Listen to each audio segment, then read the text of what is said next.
Bonjour, c'est Gaëlle de la boutique J'aime Zen qui se trouve 10 rue Pourtoul à Orange. Dans cette vidéo, je vais vous présenter l'oracle Vie antérieure d'Isabelle Serre.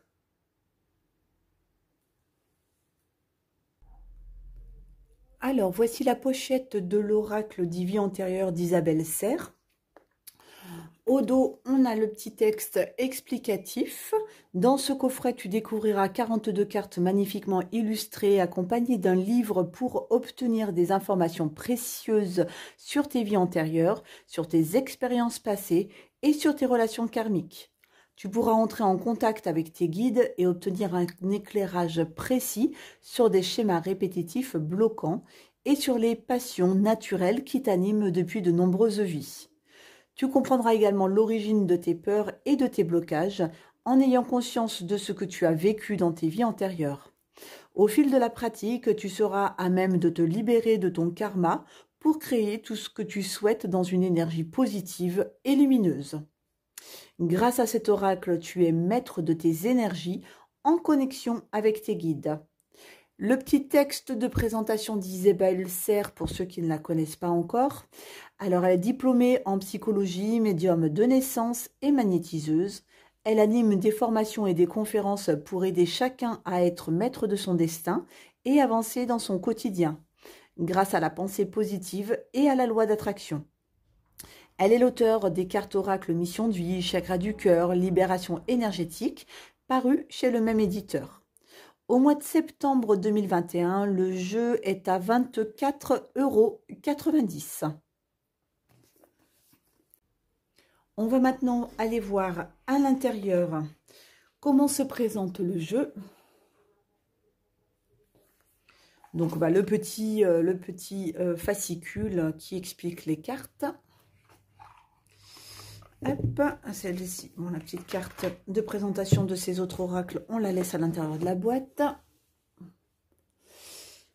Le dos de notre carte est bleu.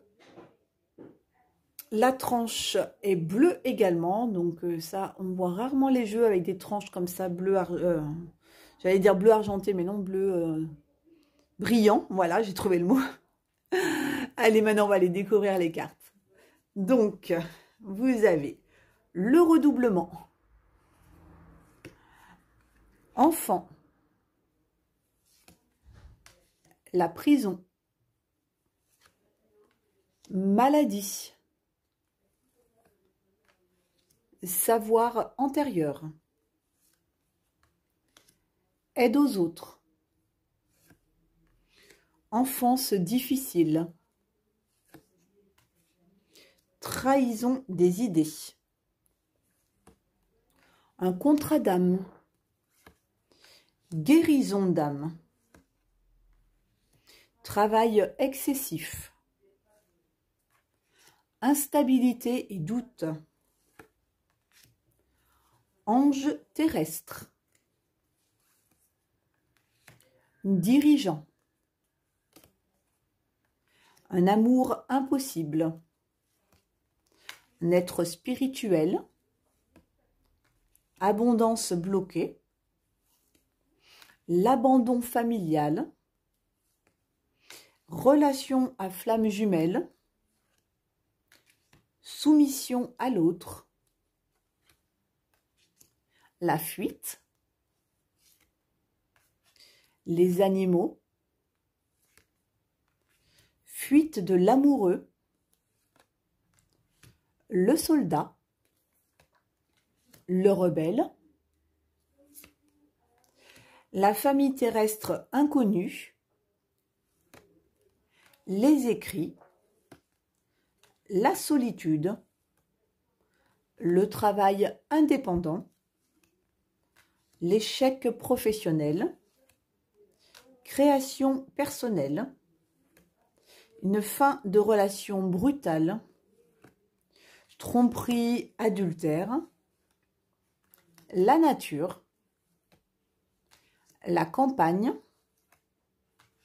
l'enveloppe charnelle, la ville, la culpabilité, blocage de l'âme, le silence, une protection d'âme, relation sauveur-sauvé.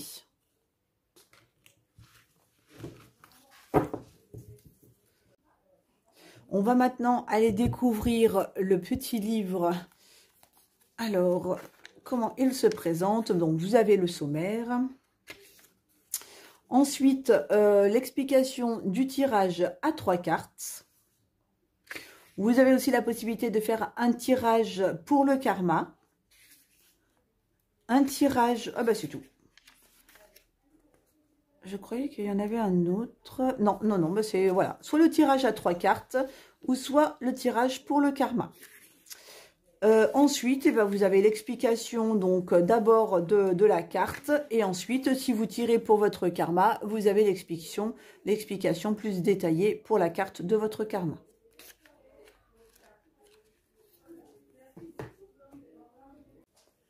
On va maintenant aller faire un petit tirage à choix multiples. Comme ça, bah, vous avez un petit tirage un peu plus personnalisé que ce que je pouvais faire auparavant.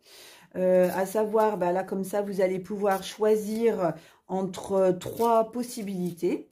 Donc là, on va faire le fameux tirage à 3 cartes. Hop, voilà. Allez, on va couper. Ensuite, hop, on va étaler les cartes, que vous puissiez quand même les voir. On va mettre notre jeu un petit peu plus haut, comme ça je peux bien étaler les cartes. Voilà, on va faire donc notre choix pour une pyramide, la pyramide en pyrite. On va faire le choix pour la pyramide en quartz rose. Et enfin, on va faire le choix pour la pyramide en malachite. Allez, pour la pyrite, qu'est-ce que l'on va choisir comme carte? Alors, pour ceux qui hésitent à choisir la pyrite, ça va être une pierre qui va vous aider dans les mémoires, dans la volonté, la vitalité, retrouver un peu d'énergie quand on est fatigué. Très très bonne pierre également pour l'auto-analyse, comprendre un petit peu comment on fonctionne. C'est aussi une très bonne pierre pour tout ce qui est lié en fait à un peu comme un bouclier énergétique qui va nous protéger de tout ce qui est les dangers, les énergies nocives, etc. Donc voilà, la pyramide de pyrite, on a nos 3 cartes. Pour notre pyramide en quartz rose, alors là on est plus dans l'émotionnel, la paix intérieure, calmer la nervosité, tout ce qui est lié au traumatisme affectif. On est aussi sur l'amour inconditionnel, l'émotivité, etc. Tout ce qui est lié en fait au chakra du cœur et la confiance en soi, avoir une image plus valorisante de soi-même, etc. On va finir avec notre pyramide en malachite et on va aller choisir aussi 3 cartes. Alors, elle, c'est une très bonne pierre pour tout ce qui est les douleurs articulaires, douleurs musculaires, inflammatoires. On est aussi sur une pierre qui va harmoniser les relations dans un contexte familial troublé. C'est une très très bonne pierre anti-stress qui va dissoudre les peurs, qui va dissoudre les angoisses. Une très bonne pierre aussi antidépressive. Voilà, donc si la pyramide en malachite vous inspire plus, eh bien voilà, ce sera ce tas-là. Allez, c'est parti, on commence avec notre pyramide en pyrite. Pour ceux qui avaient choisi celui-là, on va remonter un peu ici. Voilà. Alors, qu'est-ce qu'on a comme message pour notre pyramide en pyrite? On a la fuite de l'amoureux. On a la prison et on a la relation sauveur-sauvé. Du coup, est-ce que vous n'avez pas voulu un peu trop aider quelqu'un, voilà, le soulager de sa prison qui a fait que du coup, il a préféré fuir votre relation, qu'il étouffait peut-être un petit peu trop. Alors, la relation sauveur-sauvé. Dans tes anciennes vies, que ce soit pour ta vie professionnelle ou personnelle, tu as toujours été dans des relations où tu tenais le rôle du sauveur. Ta mission de vie est d'aider les autres, mais cela s'est retourné contre toi dans tes anciennes vies. Ainsi, tu donnais toujours le meilleur de toi-même. Tu t'investissais beaucoup pour que tes proches se sentent bien et se libèrent de leurs blessures et de leur mal-être. Tu n'hésitais pas à adapter ton emploi du temps et tes activités pour te rendre toujours disponible pour les autres. Mais tu n'avais pas de temps pour toi. Et surtout, dès que la personne pour qui tu t'investissais allait mieux, elle s'en allait et cela te donnait l'impression d'avoir perdu une partie de toi-même. Ton défi dans ta vie actuelle est de te défaire de ce genre de relation et d'être dans un investissement total avec toi-même. Pour cela, il te faut trouver un véritable ancrage dans tes attentes et tes projets. Oui, bah du coup, j'ai lu la dernière, mais bon, on aurait pu commencer par la première. Bon, alors, ensuite, on va lire la première, du coup. La fuite de l'amoureux. Est-ce que cette relation, du coup, hein, comme voilà, on fait fuir les gens dans cette relation de sauveur-sauvé, bah, vous n'avez pas fait fuir votre amoureux. Au cours de ces anciennes vies, ton âme a été marquée par des relations où les choses ont été très compliquées. Tu as été marqué par une relation où l'être aimé était toujours dans la fuite. Que ce soit par peur ou en raison de circonstances de la vie, la personne que tu aimais a fui et n'a pas voulu être dans la concrétisation de votre relation. Cela a créé pour ton âme une très grande peur de l'abandon et cela a aussi joué sur ta confiance en toi et ton estime de toi-même. Cela a aussi mis une partie de ton âme dans une énergie d'attente, car malgré la fuite de ton amoureux, tu as préféré attendre plutôt que de lâcher prise et construire avec une autre personne. De par ces vies-là, il est donc possible que tu répètes ces schémas négatifs en allant vers les personnes qui prennent la fuite, car ton âme a assimilé ces mémoires et une partie de toi-même attendait toujours quelqu'un. Cela pouvait occasionner une très forte impression de stagnation dans tous les domaines de ta vie. Ton âme avait peur de suivre les véritables désirs de son cœur. Ton défi est donc de te libérer de ces énergies de fuite et d'attente pour évoluer vers la concrétisation des projets pour toi-même et avec les autres. Et on a enfin notre prison. Alors, la prison, LMNOP, la prison, PQR. Alors, elle arrive, la prison. Ton âme, tu es une âme qui a toujours défendu les opprimés. Ah, ça rejoint bien le côté sauveur-sauvé. Hein. L'injustice a toujours été quelque chose de primordial pour toi. Tu l'as toujours combattu, quitte à mettre en péril ta liberté.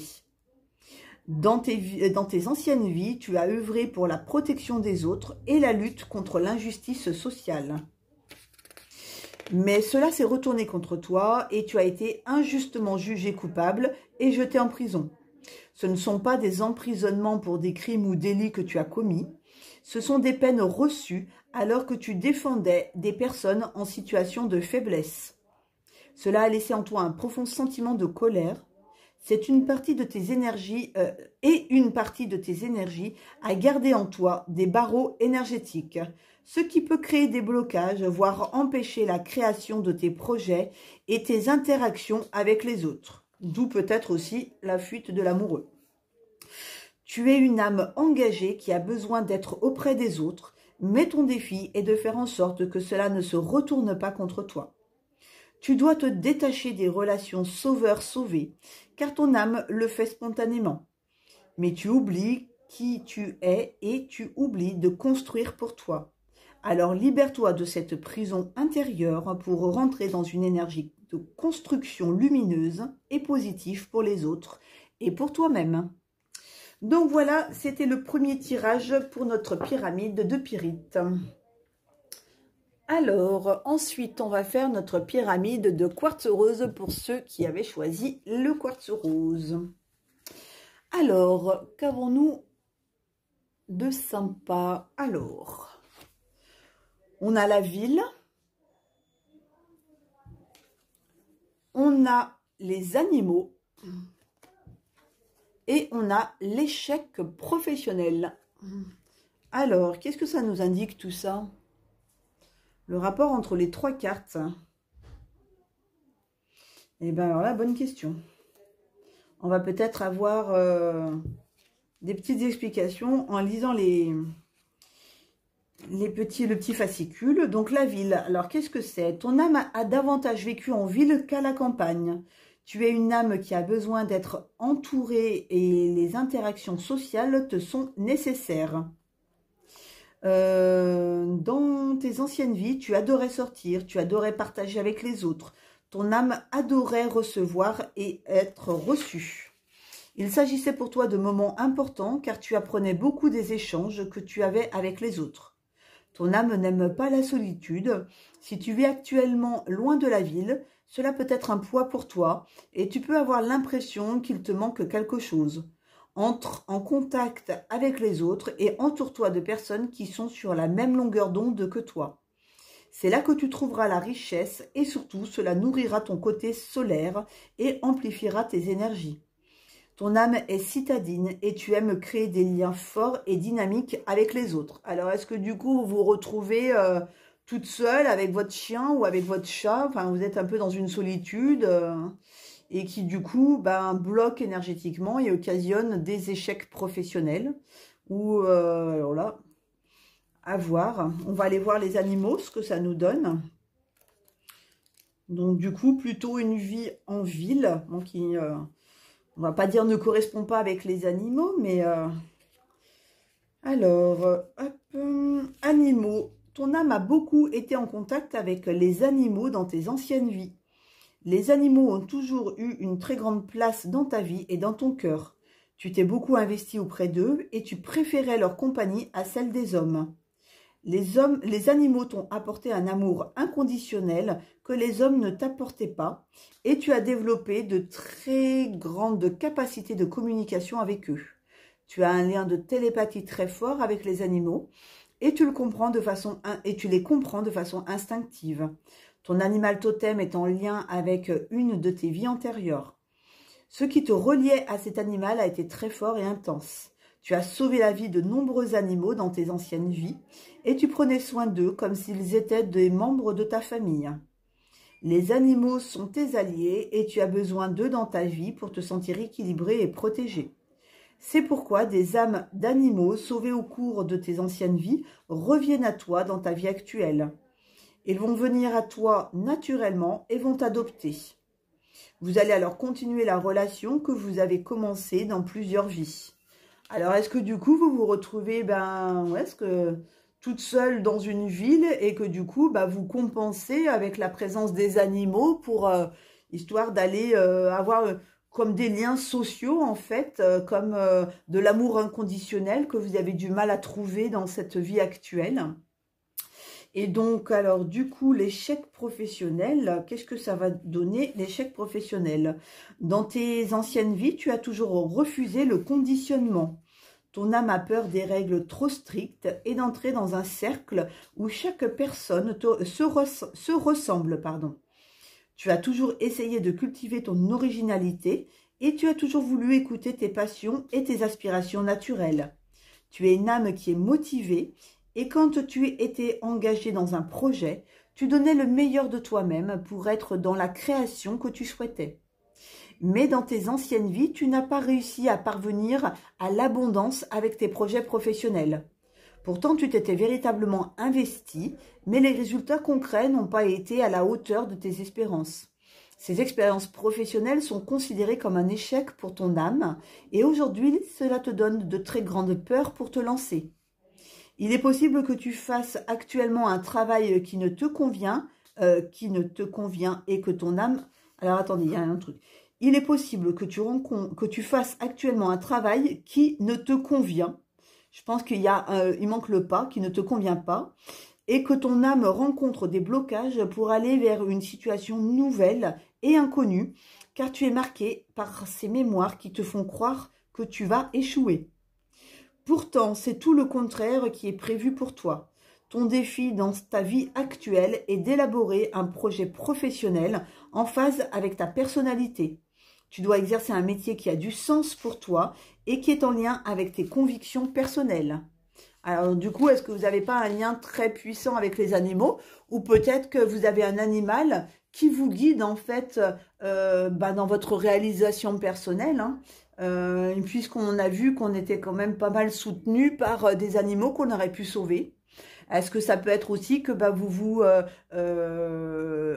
comment dire, évertuez à aller chercher un boulot en ville qui ne vous convient pas pleinement, alors que peut-être un travail en lien avec des animaux ou ouais. À vous de voir hein, comment les cartes vous parlent, mais en tout cas, bon voilà, là il y a vraiment une notion d'échec professionnel, alors que ça n'a pas lieu d'être. Hein. C'est vraiment c'est des croyances hein, que vous vous mettez.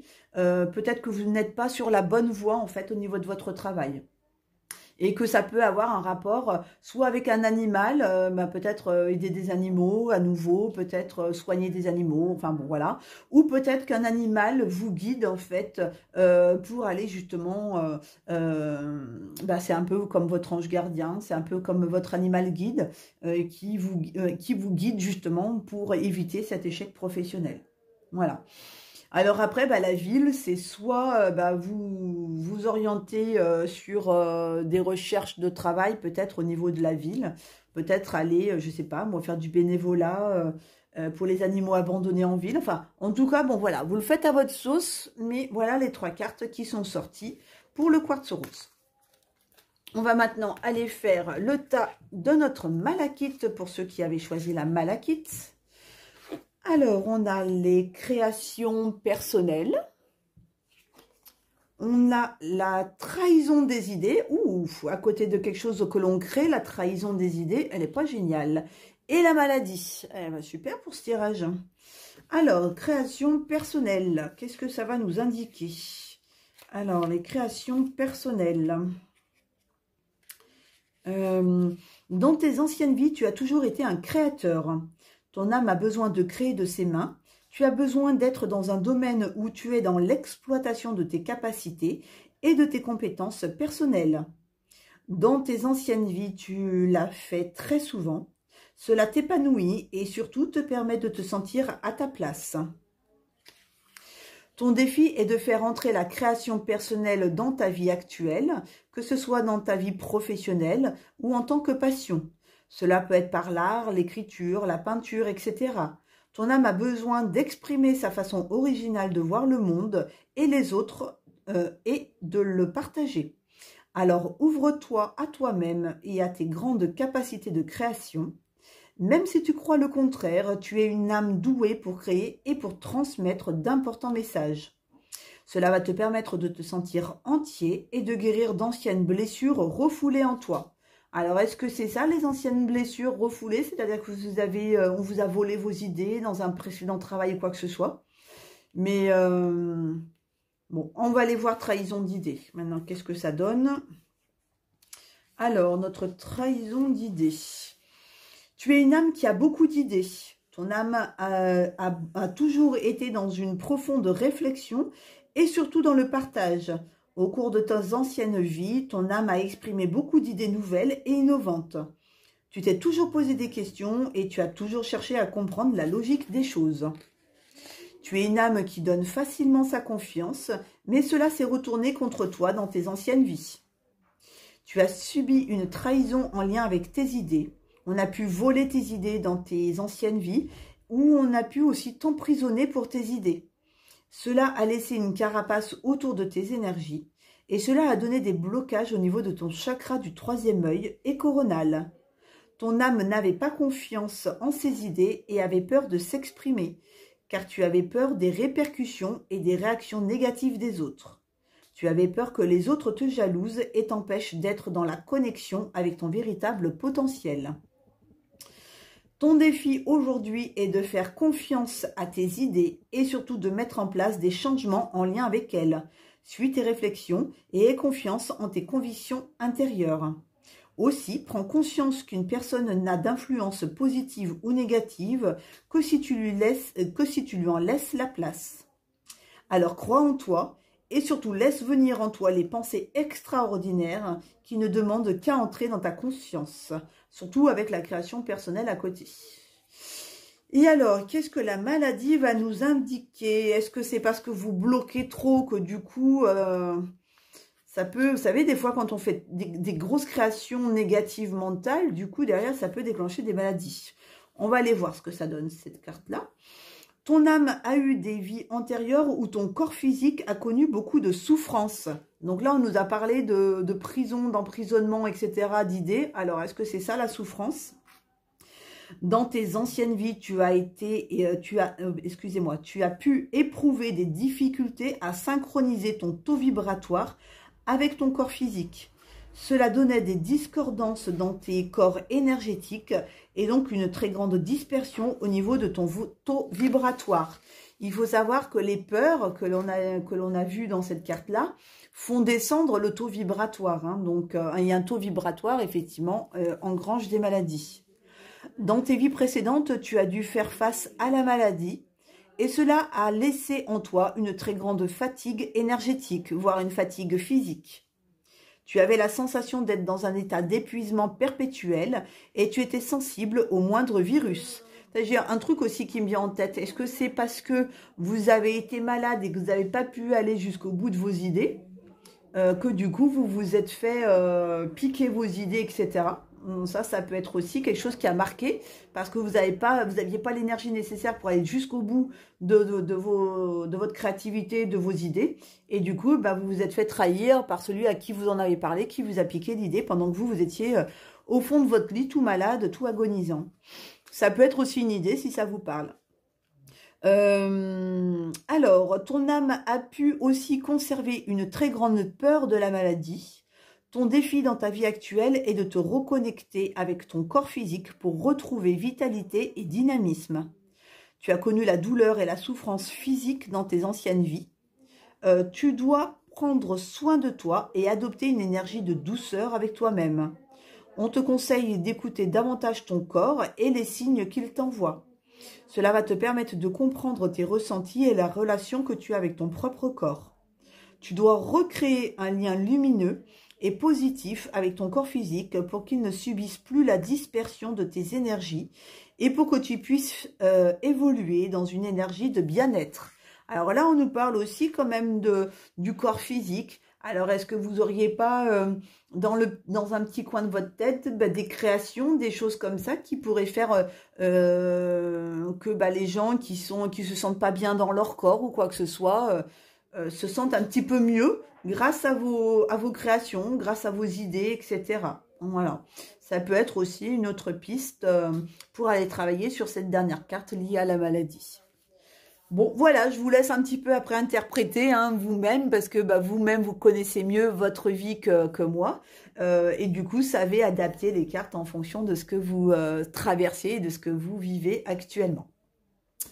Je vais vous souhaiter une très très belle soirée et je vous dis à bientôt.